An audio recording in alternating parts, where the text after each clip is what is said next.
शुभम का सवाल सुनने के बाद बाबा हंस पड़े और कहने लगे, बस बेटा, हनुमान चालीसा का बस यही एक साइड इफेक्ट है कि इसका कोई साइड इफेक्ट नहीं है।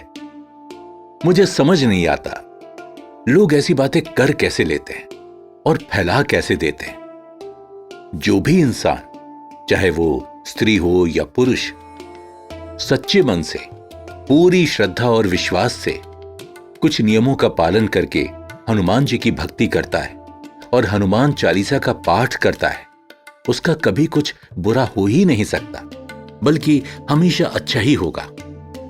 सच कहूं बाबा, दिल तो मेरा भी यही कहता था, मगर मेरा एक दोस्त था जो कहता था हनुमान जी बहुत कठोर और गुस्से वाले देव हैं।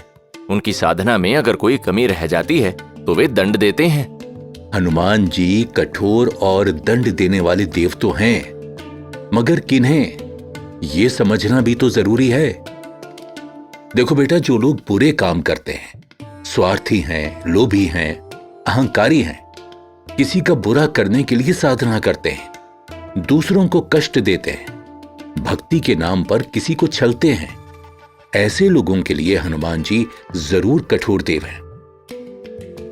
श्री रामचरितमानस में एक जगह श्री राम जी कहते हैं, निर्मल मन जन सो मोहि पावा, मोहि कपट छल छिद्र न भावा। और यही बात हनुमान जी की भक्ति में भी लागू होती है। उनको निर्मल और शुद्ध मन की भक्ति प्यारी है। छल कपट करने वाले लोभी, स्वार्थी इंसानों की भक्ति वो स्वीकार नहीं करते।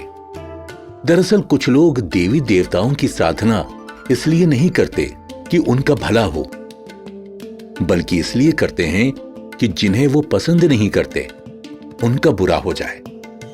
तो अगर ऐसे संकल्प के साथ हनुमान चालीसा का कोई पाठ करता है तो उसका जरूर बुरा हो सकता है। हनुमान चालीसा में बताया गया है, साधु संत के तुम रखवारे, असुर निकंदन राम दुलारे। यानी हे श्री राम के दुलारे, आप सज्जनों की रक्षा करते हैं और दुष्टों का नाश करते हैं। तो बस ये साइड इफेक्ट तो है, लेकिन दुष्टों के लिए है। और एक बात कि हनुमान जी सात्विक देव हैं। उनकी साधना में शराब, मांसाहार, सिगरेट जैसे व्यसन नहीं चलते, बल्कि शुद्ध सात्विक भोजन के साथ साधना की जाती है। अगर उनकी प्रकृति के विपरीत भक्त आचरण करेगा तो भी उसे कुछ नुकसान हो सकता है, या हो सकता है कि उसकी साधना सफल ही ना हो। मैं समझ गया बाबा। मैंने तो ये भी सुन रखा था कि हनुमान चालीसा की साधना करने से मन संसार से दूर हो जाता है। भक्त हनुमान जी की तरह वैराग्य और ब्रह्मचर्य की तरफ मुड़ जाता है, फिर उसमें भावनाएं नहीं बचती, वो वज्र के समान ही कठोर हो जाता है। देखो बेटा, यहां पहले ये बात समझने की जरूरत है कि संसार कहाँ किसको जा रहा है। आजकल अगर कोई इंसान दोस्तों के साथ बैठकर पार्टी नहीं कर रहा, शराब सिगरेट नहीं पी रहा, बेकार के मनोरंजनों में नहीं फंसा हुआ है, ना ही ब्रांडेड कपड़ों, फोन, गाड़ियों, घड़ियों जैसे गैजेट्स में उलझा हुआ है, जो शांति से संयम भरा जीवन जी रहा है, ऊपर से मंदिर जाता है, सत्संग करता है, तो ऐसे संतुलित और अनुशासित जीवन जीने वाले इंसान को बाकी लोग कहने लगते हैं, ये तो सन्यासी हो गया है, बैरागी हो गया है, मोह माया और संसार से दूर हो गया है। दरअसल उन लोगों के लिए संसार का मतलब सांसारिक आकर्षणों और लालच में उलझना, पैसा, स्टेटस कमाने की अंधाधुंध दौड़ में शामिल होना, व्यसन करना ही है। और जो इससे दूर धर्म के अनुकूल जीवन जी रहा है, उसे लोग बैरागी मान लेते हैं, जबकि ऐसा नहीं है। हनुमान जी के भक्ति करने से, हनुमान चालीसा पढ़ने से इंसान के अंदर के विकार दूर हो जाते हैं। लालच, स्वार्थ, बेकार की इच्छाएं मिट जाती हैं। खान पान में संयम आता है। सिगरेट, शराब, जुआ, वासना, अनैतिक आचरण जैसे व्यसन दूर हो जाते हैं। उसका मन निर्मल और पवित्र होता जाता है। फिर वो अपनी सांसारिक जिम्मेदारियां निभाता है और भक्ति करता है। उसके अंदर ना कुछ खोने का डर रहता है, ना कुछ पाने का लालच।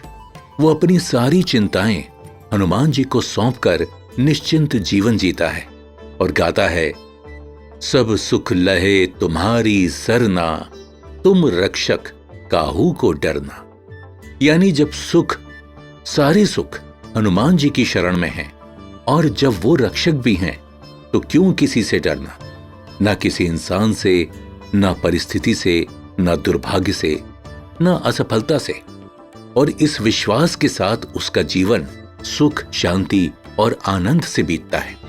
बाबा, एक ब्रह्मचर्य वाली बात पर भी बहुत कंफ्यूजन फैला हुआ है।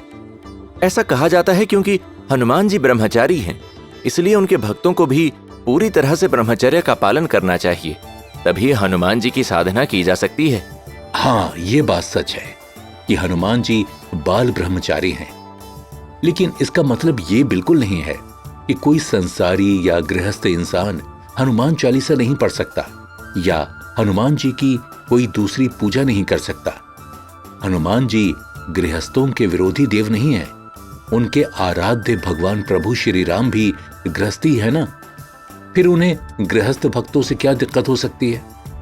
तो फिर ऐसा क्यों कहा जाता है हनुमान जी की पूजा करने के लिए ब्रह्मचारी होना जरूरी है?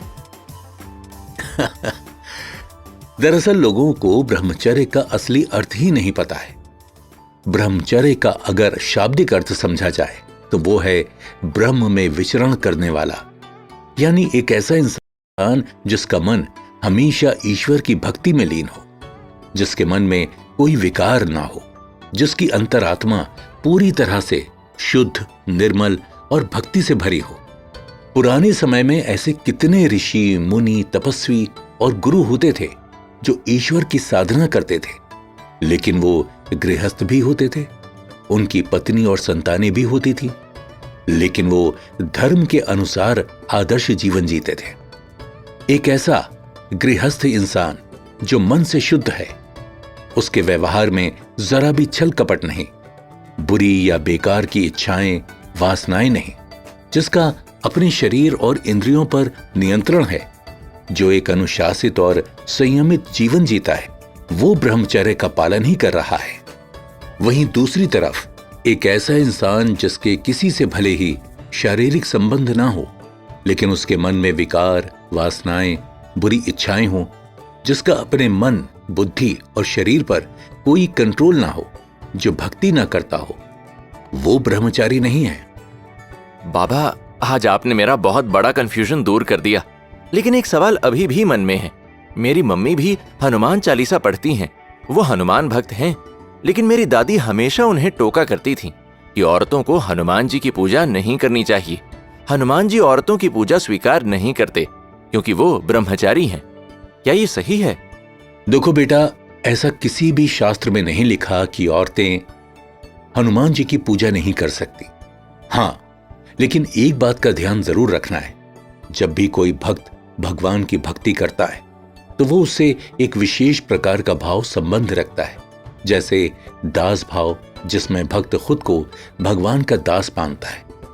हनुमान जी खुद श्री राम से यही भाव रखते हुए भक्ति करते हैं। एक होता है वात्सल्य भाव, जिसमें भक्त भगवान को अपना पुत्र समान मानता है, जैसे बहुत से लोग घर में लड्डू गोपाल जी यानी श्री कृष्ण भगवान के छोटे रूप की वात्सल्य भाव से पूजा करते हैं। एक होता है माधुर्य भाव, इसमें भगवान को अपना प्रेमी या पति मानकर पूरा जीवन उसके प्रति समर्पित रहा जाता है, जैसे मीराबाई की कृष्ण भक्ति थी।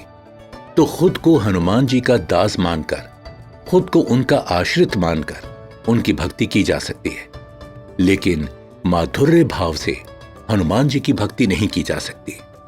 मैं समझ गया बाबा।